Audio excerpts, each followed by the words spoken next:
Hello students, ये आपकी political science की क्लास है। आज जो हम टॉपिक पढ़ने जा रहे हैं वो हमारे मौलिक अधिकारों में है अनुच्छेद 20 और अनुच्छेद 21। सबसे पहले हम चर्चा करते हैं अनुच्छेद 20 की। अनुच्छेद 20 जो है ये कहता है अपराधों के लिए दोष सिद्धि के संबंध में संरक्षण। इससे पहले हम थोड़ा सा रिवीजन कर लेते हैं कि हमने अपने प्रीवियस क्लासेस में किन किन का अध्ययन किया है। तो जो हमारी प्रीवियस क्लासेस थी उसमें हमने फंडामेंटल राइट जो हमारा चैप्टर है इसके अंतर्गत अनुच्छेद 14, 15, 16, 17, 18, 19 का हम अध्ययन कर चुके हैं। 14 से लेके 18 तक हमने समानता के अधिकार को जाना है और स्वतंत्रता का अधिकार जो है ये अनुच्छेद 19 से लेकर अनुच्छेद 22 तक वर्णित है। अनुच्छेद 19 का हम अध्ययन कर चुके हैं। आज जो हमारा टॉपिक है वो रहेगा अनुच्छेद 20 और 21। तो देखिए अनुच्छेद 20 क्या कहता है। अनुच्छेद 20 है अपराधों के लिए दोष सिद्धि के संबंध में संरक्षण, protection in respect of conviction for offences. सबसे पहले तो ये जान लीजिए कि ये जो अधिकार है ये चाहे भारतीय नागरिक हों या चाहे विदेशी हों, सभी व्यक्तियों के लिए उपलब्ध है। अब इस अनुच्छेद के अंतर्गत क्या व्यवस्थाएं की गई हैं, किस प्रकार से ये संरक्षण प्रदान करता है अपराधों के लिए दोष सिद्धि के संबंध में, उसकी हम यहाँ पर चर्चा करते हैं। तो सबसे पहले हम बात करते हैं अनुच्छेद 20(1). अनुच्छेद 20 से क्या कहता है।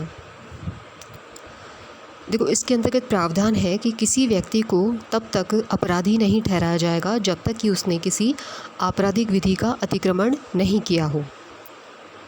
ठीक है, यानी ये अनुच्छेद क्या कहता है कि किसी भी व्यक्ति को विधि के उल्लंघन के बिना दंडित नहीं किया जा सकता।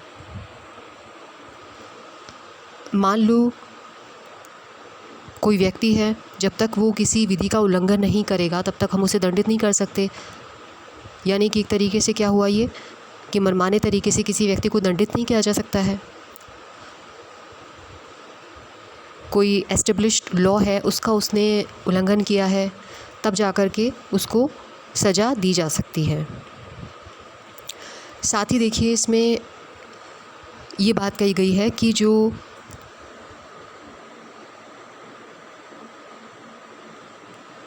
क्रिमिनल केस होते हैं उसमें भूतलक्षी विधि का निर्माण प्रतिबंधित है।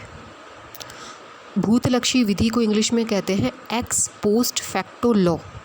मैं रिपीट कर देती हूँ कि जो आपराधिक मामले होते हैं, जो क्रिमिनल केसेस होते हैं, उनमें भूतलक्षी विधि का निर्माण प्रतिबंधित है, रेस्ट्रिक्टेड है।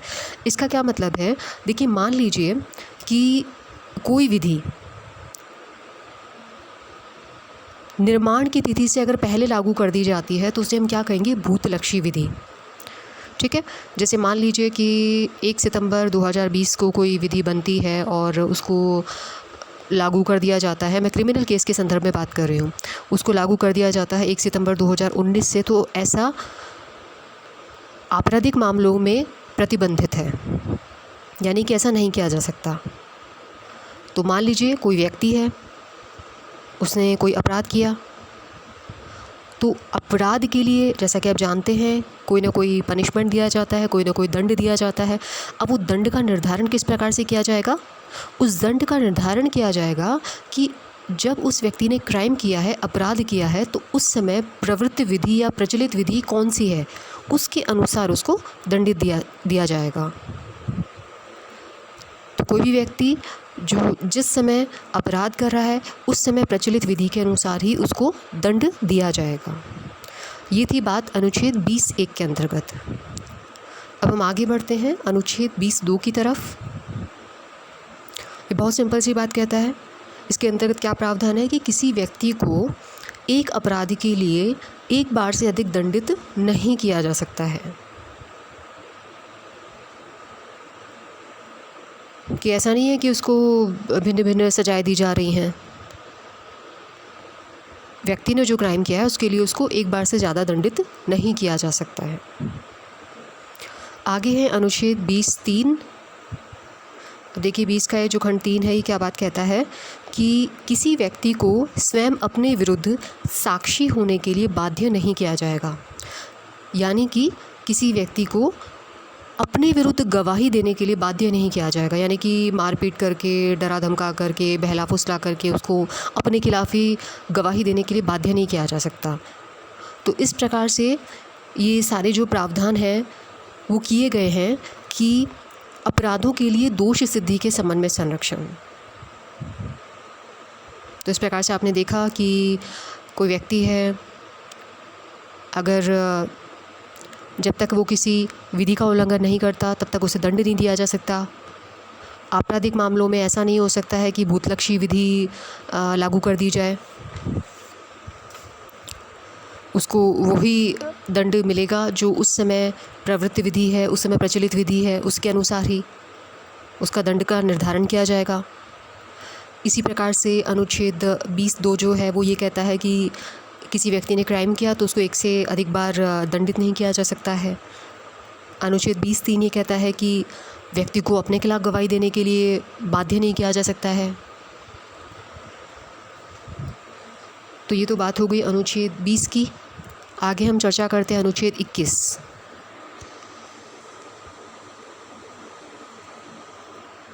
अनुच्छेद 21 जो है ये है प्राण और दैहिक स्वतंत्रता का संरक्षण, protection of life and personal liberty.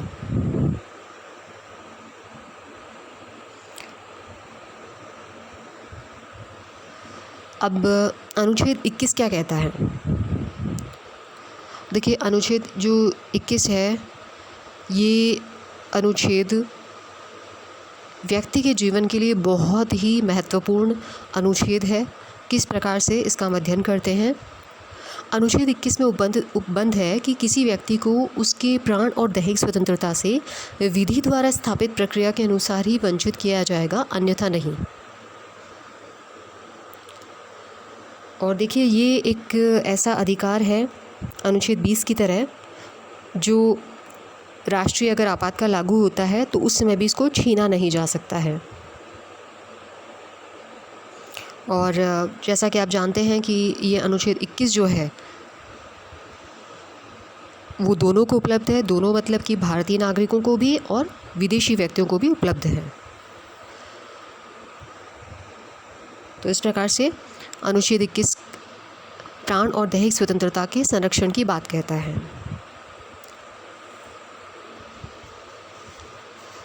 इस बात का क्या अर्थ है? इस बात का ये अर्थ है कि किसी व्यक्ति को उसकी शारीरिक स्वतंत्रता से वंचित किस प्रकार से किया जाएगा? विधि द्वारा स्थापित प्रक्रिया को अपना करके ही, बाकायदा एक प्रोसीजर को अपनाया जाएगा उसके बाद ही। देखिए एक मामला था, A.K. गोपालन मामला, 1950 का मामला है ये एक A.K. गोपालन जो थे एक राजनीतिक नेता थे और किसी मामले में इनको नज़रबंद किया हुआ था। तो इन्होंने इसे कोर्ट में चैलेंज किया और कोर्ट में चैलेंज करने के बाद में जो सुप्रीम कोर्ट था इसने अपना निर्णय दिया। सुप्रीम कोर्ट के द्वारा निर्णय दिया गया कि व्यक्तिगत जो स्वतंत्रता है इसका अर्थ किससे है? सिर्फ़ और सिर्फ व्यक्ति की शारीरिक और निजी स्वतंत्रता से। तो इस मामले में स्वतंत्रता का जो अर्थ लगाया गया वो था शारीरिक और निजी स्वतंत्रता। साथ में उच्चतम न्यायालय ने कहा कि सरकार चाहे तो विधि द्वारा स्थापित प्रक्रिया से व्यक्ति का जो प्राण और दैहिक स्वतंत्रता का जो अधिकार है उससे उसको वंचित कर सकती है, उसको छीन सकती है।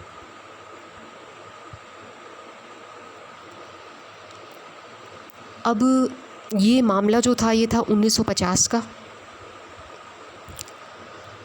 इसके बाद एक वाद आया है मेनका गांधी वाद। जैसा कि आप स्क्रीन पे देख रहे हैं,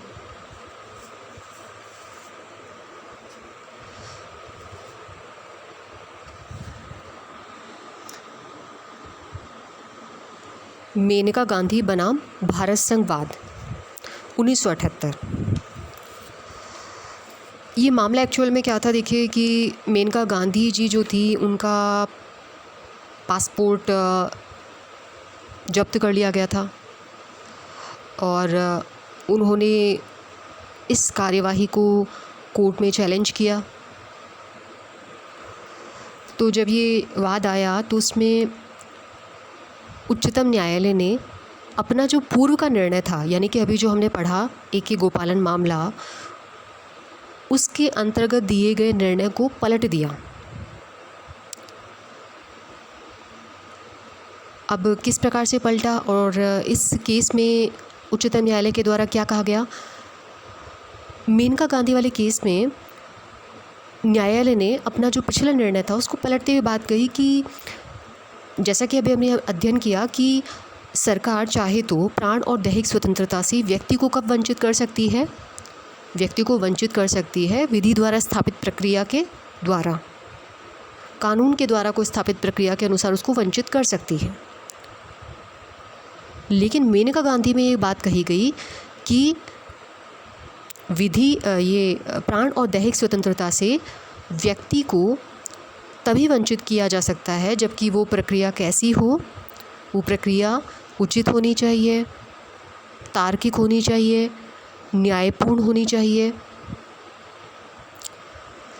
तो इसके अंतर्गत कानून की जो उचित प्रक्रिया है, इसको तवज्जो दी गई।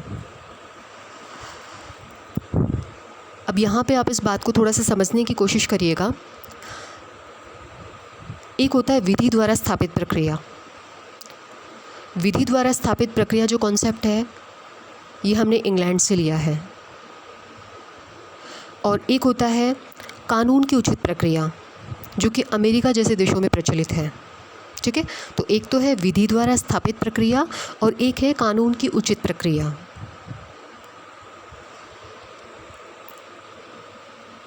हमने जो कॉन्सेप्ट लिया है वो इंग्लैंड से लिया है, विधि द्वारा स्थापित प्रक्रिया। अब इसके अंतर्गत क्या किया जाता है? इसमें देखा जाता है कि कोई कानून बना है और उसके तहत कार्यवाही होती है, तो वो तो हुआ विधि द्वारा स्थापित प्रक्रिया। कानून की उचित प्रक्रिया, विधि की उचित प्रक्रिया, इसका क्या अर्थ है? देखिए, अगर ये देखा जाए कि जो कानून है, जो कानून बनाया गया है, वो उचित है या नहीं है, न्यायपूर्ण है या नहीं है, सही है या नहीं है, किसी व्यक्तिगत स्वतंत्रता का उसके अंतर्गत ध्यान रखा गया है अथवा नहीं है। ठीक है, अगर इसे भी कानून ध्यान में रखे, इसके आधार पर चेक किया जाए, तो इसे क्या कहा जाएगा? कानून की उचित प्रक्रिया, विधि की उचित प्रक्रिया। तो जो अनुच्छेद 21 के अंतर्गत जब मेनका गांधी बनाम भारत संघ वाद जो आया था,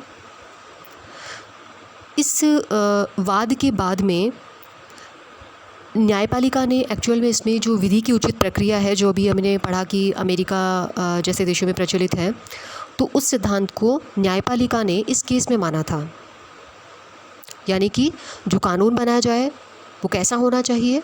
वो उचित होना चाहिए, वो न्यायपूर्ण होना चाहिए, वो तार्किक होना चाहिए, वो सही होना चाहिए। ऐसा नहीं है कि कानून बना कर के उसको किसी भी तरीके से इम्प्लीमेंट कर दिया जाए। जैसे एक छोटे से उदाहरण से समझें इसे। विधि द्वारा स्थापित प्रक्रिया, दैट मीन्स पुलिस किसी व्यक्ति को रात को 10 बजे 11 बजे गिरफ्तार करती है, तो ये तो क्या हुआ? विधि द्वारा स्थापित प्रक्रिया।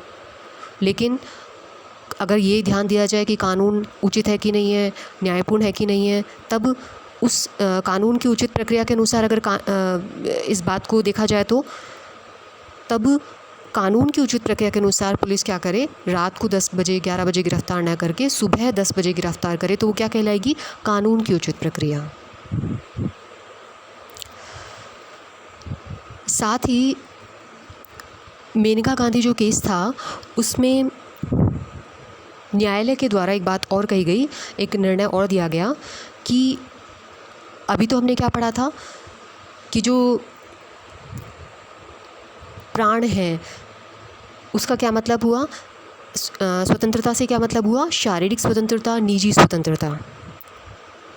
जबकि मेनका गांधी केस में इसका विस्तार किया गया कि प्राण और दैहिक स्वतंत्रता, इसमें प्राण का मतलब क्या है। इसमें न्यायालय के द्वारा कहा गया कि प्राण का अर्थ मतलब ये नहीं है कि सिर्फ पशुओं की तरह जीवन जी लिया जाए, बल्कि कैसा जीवन हो, गरिमामय जीवन। ठीक है, तो मानवीय गरिमा के साथ जीवन यापन करने का जो अधिकार है वो प्राण के अंतर्गत न्यायालय ने माना था।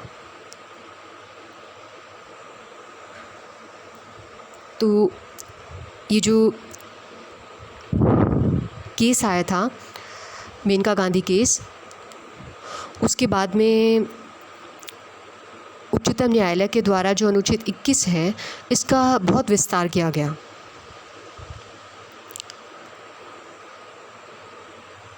तो इसके अंतर्गत कई ऐसे अधिकार हैं, मतलब आप यूँ कह सकते हैं कि हमारे जो जीवन से लेकर के मृत्यु तक हमारे जो बहुत सारी चीज़ें होती हैं, वो अधिकतर जो अधिकार है वो इसके अंतर्गत शामिल किए गए अलग अलग केसेस के अंतर्गत।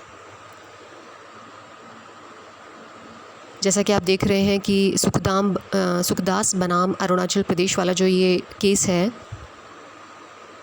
इसमें निःशुल्क विधिक सहायता प्राप्त करने का अधिकार ये न्यायालय ने अनुच्छेद 21 के अंतर्गत सम्मिलित किया। इसी प्रकार से जीवन रक्षा का अधिकार वो अनुच्छेद 21 के अंतर्गत शामिल किया। निजता का अधिकार यानी कि राइट टू प्राइवेसी वो अनुच्छेद 21 के अंतर्गत शामिल किया गया। स्वास्थ्य का अधिकार,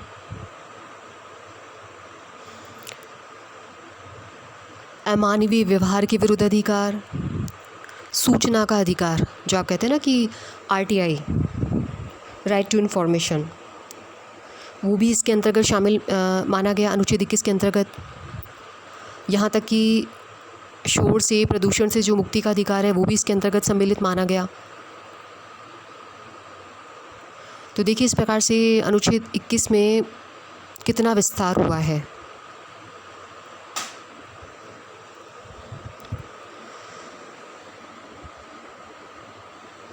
इसी प्रकार से एक वाद हुआ था, एक केस हुआ था मोहिनी जैन बनाम कर्नाटक राज्य 1992 में।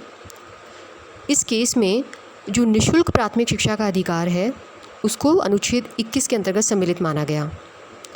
निःशुल्क प्राथमिक शिक्षा का अधिकार यानी कि राइट टू एजुकेशन, जिसे कहा जाता है RTE,